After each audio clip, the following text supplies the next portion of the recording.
tu veux avoir des résultats beaucoup plus rapidement dans tes campagnes publicitaires Facebook, je te conseille d'utiliser cette audience. Depuis la dernière mise à jour de Meta, c'est vrai, son efficacité a un petit peu diminué, mais dans certains cas de figure, elle reste encore très intéressante.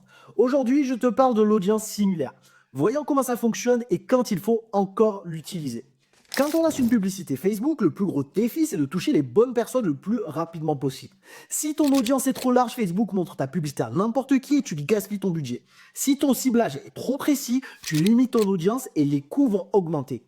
L'audience similaire a longtemps été une solution idéale pour contourner ce problème.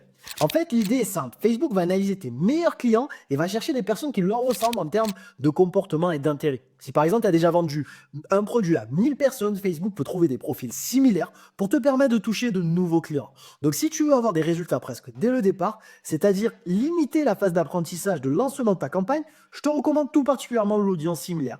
Elle est d'autant plus recommandée quand tu vas te lancer dans de la génération de leads et que tu veux vraiment des leads très très précis. Si bien évidemment, en amont, tu es capable de fournir un fichier client de minimum 100 personnes à Facebook et avec le maximum de précision.